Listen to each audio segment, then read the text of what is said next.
ಚಿತ್ರದುರ್ಗ ಜಿಲ್ಲೆ ಹೊಳಲ್ಕೆರೆ ತಾಲೂಕು ನೂತನವಾಗಿ ನಿರ್ಮಿಸಿರುವ ಮುತ್ತುಗದೂರು ಗ್ರಾಮ ಪಂಚಾಯಿತಿ ಗ್ರಾಮ ಸೌಧ ಹಾಗೂ ಅರಿವು ಕೇಂದ್ರ ಉದ್ಘಾಟನೆ ಸಮಾರಂಭ ನೆರವೇರಿತು. ಶಾಸಕರಾದ ಡಾಕ್ಟರ್ ಎಂ ಚಂದ್ರಪ್ಪ ಉದ್ಘಾಟಿಸಿ ಮಾತನಾಡಿದರು.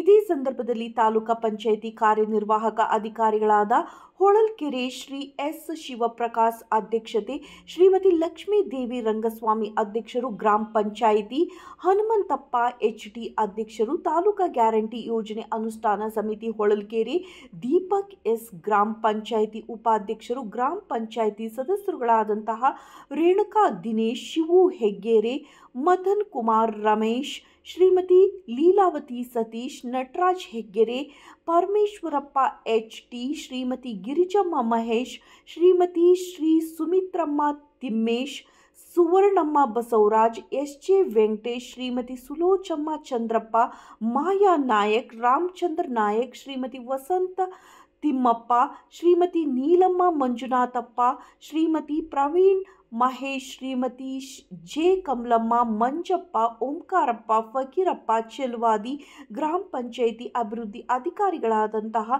ಶ್ರೀ ಪುನೀತ್ ಕುಮಾರ್ ಎಸ್ವಿ ಮತ್ತು ನಟರಾಜ್ ಗಣ್ಯರು ಹಾಗೂ ಗ್ರಾಮ ಪಂಚಾಯಿತಿ ಸಿಬ್ಬಂದಿ ವರ್ಗದವರು, ಸುತ್ತಮುತ್ತಲಿನ ಗ್ರಾಮಸ್ಥರು ಕಾರ್ಯಕ್ರಮದಲ್ಲಿ ಪಾಲ್ಗೊಂಡಿದ್ದರು. ವರದಿ ನಾಗರಾಜ್ ಕೆ.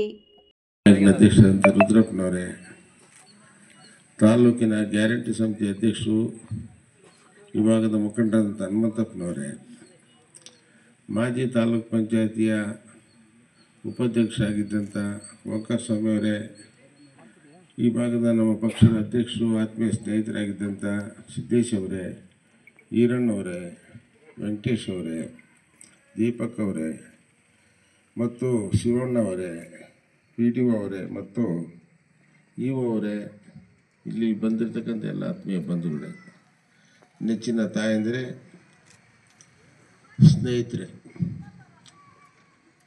ಇವತ್ತು ಭಾಳ ಅತ್ಯುತ್ತಮವಾದಂಥ ಕಟ್ಟಡ ಗ್ರಾಮಸೌಧ ನಮ್ಮೆಲ್ಲ ಗ್ರಾಮ ಪಂಚಾಯಿತಿಯ ಸದಸ್ಯರು, ಉಪಾಧ್ಯಕ್ಷರು, ಅಧ್ಯಕ್ಷರ ನೇತೃತ್ವದಲ್ಲಿ ಭಾಳ ಉತ್ತಮವಾದಂಥ ಕಟ್ಟಡ ಮೂಡಿ ಬಂದಿದೆ. ನಾವು ಜನಪ್ರತಿನಿಧಿಗಳು, ಜನರಿಗೆ ಬೇಕಾದಂಥ ಸಾರ್ವಜನಿಕ ಅನುಕೂಲ ಆಗ್ತಕ್ಕಂಥ ಕೆಲಸ ಮಾಡ್ತಕ್ಕಂಥದ್ದು ನಮ್ಮೆಲ್ಲ ಜವಾಬ್ದಾರಿ. ಹಾಗಾಗಿ ಗ್ರಾಮ ಪಂಚಾಯತಿ ಎಲ್ಲ ಸದಸ್ಯರು, ಅಧ್ಯಕ್ಷರು ಮತ್ತು ಸಿಬ್ಬಂದಿ ವರ್ಗ ಅತ್ಯುತ್ತಮವಾದಂಥ ಕಟ್ಟಡವನ್ನು ಕಟ್ಟಿದ್ದಾರೆ. ಇವತ್ತು ಎಲ್ಲಿ ಏನು ಬೇಕು, ಯಾವ ಕಟ್ಟಡ ಕಟ್ಟಿದರೆ ಒಳ್ಳೆಯದು, ಸಾರ್ವಜನಿಕ ಉಪಯೋಗ ಆಗುತ್ತೆ ಅಂತಕ್ಕಂಥದ್ದು ಯಾರೇ ಜನಪ್ರತಿನಿಧಿಗಳಿರಲಿ ಅದನ್ನು ಆಲೋಚನೆ ಮಾಡ್ತಕ್ಕಂಥದ್ದು ಭಾಳ ಮುಖ್ಯ. ಹಾಗಾಗಿ ಬೀದೂರಿನಲ್ಲಿ ಆಸ್ಪತ್ರೆಗೆ ಸುಮಾರು 6 ಕೋಟಿ ರೂಪಾಯಿ ವೆಚ್ಚದಲ್ಲಿ ಸಿಬ್ಬಂದಿಗಳು ಡಾಕ್ಟರ್ ಇರಲ್ಲ ಅಂದಿದ್ದಕ್ಕೆ ಡಾಕ್ಟರ್ ಕ್ವಾರ್ಟರ್ಸನ್ನು ಕಟ್ಟಿರ್ತಕ್ಕಂಥದ್ದು. ಇಲ್ಲಿಂದ ಹಿರೇಬೆನ್ನೂರುವರೆಗೆ ಒಂದು 100 ಕೋಟಿ ರೂಪಾಯಿ ಖರ್ಚು ಮಾಡಿ ಕಾಂಕ್ರೀಟ್ ರಸ್ತೆ ಮಾಡಿದ್ವಿ. 100 ಕೋಟಿ, ಅಲ್ಲಿ ಸೇತುವೆ ಬೇರೆ 6 ಕೋಟಿ, 100 ಕೋಟಿ ರೂಪಾಯಿ ರಸ್ತೆಗೆ ಹಾಕಿರ್ತಕ್ಕಂಥದ್ದು. ಇವತ್ತು ನೋಡಿದ್ದೀರ ರಸ್ತೆ ಹೆಂಗಿದೆ, ಯಾವ ಗುಣಮಟ್ಟದಲ್ಲಿದೆ ಅಂತ. ನಾವು ರಸ್ತೆ ಮಾಡಿ ಹಿಂಗೆ ಗೆರೆ ಕೊರಿತೀವಿ, ಏನಕ್ಕಂದರೆ ಅದು bike, car, lorry, bus brake ಹಾಕಿದ್ರೆ ನಿಲ್ಲಿ ಅಂತ. ಅದು ಸವಿಲಿಕ್ಕೆ ಇನ್ನು 50 ವರ್ಷ 100 ವರ್ಷ ಬೇಕು ಕೆರೆದಿರ್ತಕ್ಕಂಥದ್ದು. ರಸ್ತೆ ಸವಿಬೇಕಂದ್ರೆ ಇನ್ನು 300 ವರ್ಷ ಬೇಕು. ಇದು ಒಂದೇ ಭಾಗದಲ್ಲೆಲ್ಲ, ಎಲ್ಲ ಕಡೆ ಇಲ್ಲಿಂದ ತೇತ್ರೊಟ್ಟಿ, ಕೊಳಾಳು, ರಾಮಗಿರಿ ಕಡೆ, ಭರಮಸಾರ ಕಡೆ ಗುಣಮಟ್ಟದ ರಸ್ತೆಗಳನ್ನು ಮಾಡಬೇಕು. ಪದೇ ಪದೇ ಗುಂಡಿ ಬಿದ್ದು ಅಂತೇಳಿ ವಿಧಾನಸೌಧದಲ್ಲಿ ಚರ್ಚೆ ಆಗುತ್ತಲ್ಲ, ಆ ಥರ ಆಗಬಾರ್ದು ಅನ್ನೋ ಉದ್ದೇಶದಿಂದ ಕಾಂಕ್ರೀಟ್ ರಸ್ತೆಗಳು ಮಾಡ್ತಕ್ಕಂಥ ಕೆಲಸವನ್ನು ಮಾಡ್ತೀವಿ. ಈಗಾಗಲೇ ನಮ್ಮ ಓಂಕಾರ ಸ್ವಾಮಿಯರು ಯಾರು ಹೇಳ್ತಾಯಿದ್ರು, ಇಲ್ಲೊಂದು ಫಿಲ್ಟ್ರ್ ಹಾಕ್ರಿ ಅಂತ, ಫಿಲ್ಟ್ರ್ ನೀರು ಕೊಡಿ ಅಂತ. ಓಂಕಾರ ಸ್ವಾಮಿ ನಿಮಗೆಲ್ಲ ಹೇಳ್ತೀನಿ,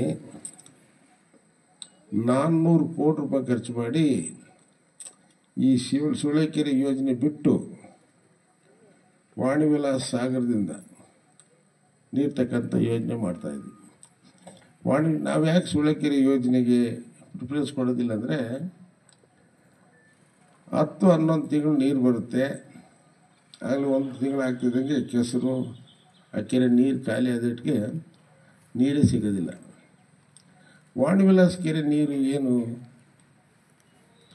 ಪ್ರತಿ ವರ್ಷ ಭದ್ರಾ ಪ್ರಾಜೆಕ್ಟಿಂದ ವಾಣಿವಿಲಾಸ ಕೆರೆ ನೀರು ಬಿಡ್ತೀವಿ.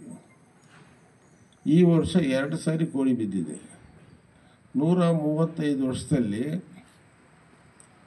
ಇದು 3ನೇ ಕೋಡಿ ಬಿದ್ದಿರೋದು. ಅದು ಇನ್ನು ಭೂಮಿ ಸೂರ್ಯ ಚಂದ್ರ ಇರೋವರೆಗೂ ವಾಣಿವಿಲಾಸ ಸಾಗರದಲ್ಲಿ ಪ್ರತಿ ವರ್ಷ ಕೋಡಿ ಬೀಳೋಂಥ ವ್ಯವಸ್ಥೆ ಭದ್ರಾ ಪ್ರಾಜೆಕ್ಟಿಂದ ನೀರು ಕೊಟ್ಟಿರ್ತಕ್ಕಂಥದ್ದು. ಅಲ್ಲಿ ಕೆರೆ ಮಧ್ಯದಲ್ಲಿ ನೀರಿನಿಂದ ಕೆಳಗೆ 40 ಅಡಿ ನೀರಿನಲ್ಲಿ ಪಿಲ್ಲರ್ ಹಾಕಿದ್ವಿ. ನೀರಿನ ಮೇಲೆ 20 ಅಡಿ ಪಿಲ್ಲರ್ ಹಾಕಿದ್ವಿ. ನೀರಿನೊಳಗೆ 20 ಅಡಿ ಹಾಕಿದ್ವಿ. ಅದ್ರ ಮೇಲೆ 15 ಅಡಿ ಎತ್ತರ ಮಾಡಿ ಈ ಥರ ಸ್ಟೇಜ್ ಮಾಡಿ ಪಂಪ್ ಸೆಟ್ ಹಾಕಿ ಅಲ್ಲಿಂದ ಮೋಟ್ರ್ ಎತ್ತಿ ನಿಮ್ಮ ಅಂದನೂರು, ಗ್ಯಾರಹಳ್ಳಿ, ನಮ್ಮ ಗುಂಜಿನೂರು, ಗಂಜಗಟ್ಟೆ, ನಮ್ಮ ಈ ಭಾಗದ ಉಡೇಗೆರೆ, ಕೂಟ್ಗಳ್ಳಿ, ನಮ್ಮ ಕಾಳಗಟ್ಟ ಒಟ್ಟಟ್ಟಿ, ದಾಸರಳ್ಳಿ ಇವೆಲ್ಲ ಬಂಡೆಬೊಮ್ಮನಹಳ್ಳಿ ಕೂಡ ಅಲ್ಲಿಂದ ಪೈಪ್ಲೈನ್ ಹಾಕಿದ್ವಿ. 400 ಕೋಟಿ ರೂಪಾಯಿ ಕುಡಿಯೋ ನೀರು ಖರ್ಚು ಮಾಡ್ತಾಯಿದ್ವಿ. ಈಗಾಗಲೇ 70-80% ಕೆಲಸ ಆಗಿದೆ. ಇಲ್ಲೇ ನೀರು ಇಟ್ಟಿದ್ದಾರಲ್ಲ, ಇದಕ್ಕಿಂತ ಶುದ್ಧವಾದಂಥ ನೀರು 60 ಕೋಟಿ ಬರೀ ಫಿಲ್ಟ್ರಿಗೆ ಹಾಕ್ತೀವಿ ದುಡ್ಡು. ಅಂಥ ಅತ್ಯುತ್ತಮವಾದಂಥ ನೀರು ಕೊಡ್ತಕ್ಕಂಥ ವ್ಯವಸ್ಥೆಗೆ ಸುಮಾರು 400 ಕೋಟಿ ರೂಪಾಯಿಗಿಂತ ಹೆಚ್ಚು ಹಣ ಖರ್ಚು ಮಾಡಿದ್ವಿ. ಈಗ ಸಾಸಿವಳ್ಳಿ ಏತ ನೀರಾವರಿ ಯೋಜನೆ ಬಂದಿದೆ. ಪೂಜ್ಯರ ಆಶೀರ್ವಾದದಿಂದ ಆ ಕಡೆ ಭರಮಸಾಗರದ ಭಾಗದಲ್ಲಿ 43 ಕೆರೆ ನೀರು ತುಂಬಿಸಿದ್ದೀವಿ. ಇನ್ನೂ 1-1.5 ತಿಂಗಳೊಳಗೆ ಚಿಕ್ಕಜಾಜೂರು, ಚಿಕ್ಕಮಗಳೂರಿಂದ ಹಿಡಿದು ಯಾವ್ಯಾವ ಕೆರೆಗೆ ನೀರು ಕೊಟ್ಟಿಲ್ಲ, ಈಗ ನಾವು ಸಾಸಿವಳ್ಳಿದು ಆ ಕಡೆ ಭಾಗದ ಎಲ್ಲ 37 ಕೆರೆಗಳಿಗೆ ಜನವರಿ 26 ನಾನು ಕಟ್ ಆಫ್ ಡೇಟ್ ಇಟ್ಟಿದ್ದೀನಿ.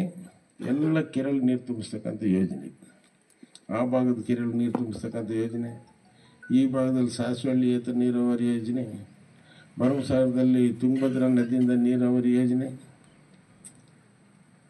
ಇದು ಬದ್ಧತೆ ಇರ್ತಕ್ಕಂಥ ಕೆಲಸ ಅಂತ ನೀವು ಅರ್ಥ ಮಾಡ್ಕೋಬೇಕು. ಭೂಮಿ ಸೂರ್ಯ ಚಂದ್ರ ಇರೋವ್ರಿಗೆ ನಿಮ್ಮ ಕೆರೆಗಳು ಬತ್ತಲಿಕ್ಕೆ ಸಾಧ್ಯ ಇಲ್ಲ. ಎಲ್ಲ ಕೆರೆಗಳು ಕಟ್ಟೆಗಳು ತುಂಬಿ ತುಳ್ಕಾಡ್ತವೆ. ಅಷ್ಟೇ ಅಷ್ಟು ಸಾಕಾಗಿಲ್ಲ. ಇಲ್ಲಿ ಕೂಟ್ಗಳ್ಳಿ ತಗೊಂಡು ಬಿಡ್ಸ್ಕೊಂಡು ಬ್ಯಾರೇಜ್ ಕಟ್ಟಿದ್ವಿ, ಸುಮಾರು 4 ಕೋಟಿ ರೂಪಾಯಿ ಖರ್ಚು ಮಾಡಿ. ಈಗಲೂ ಕೋಡಿ ಬಿದ್ದು ಹರಿತಾ ಐತೆ. ಹಿರಿಯರ ಹತ್ರ ನಾವು ಚೆಕ್ ಡ್ಯಾಮ್ ಕಟ್ಟಿದ್ವಿ, ಅದು ಈ ಕೋಡಿ ಬಿಟ್ಟು ಹರಿತಾ ಐತೆ. ಅಂದನೂರು ಹತ್ರ ಕಟ್ಟಿದ್ವಿ, ಗ್ಯಾರಹಳ್ಳಿ ಹತ್ರ ಕಟ್ಟಿದ್ವಿ, ಗುಂಜಿನೂರು ನಮ್ಮ ಗಂಜಗಟ್ಟೆ ಹತ್ರ ಕಟ್ಟಿದ್ವಿ, ಉಡೇಗೆರೆ ಹತ್ರ ಕೆರೆ ಕಟ್ಟಿದ್ವಿ, ಉಡೇಗೆರೆ ಹತ್ರ ಕಾಂಕ್ರೀಟ್ ರಸ್ತೆ ಮಾಡಿದ್ವಿ. ಇಷ್ಟೇ ಅಲ್ಲ,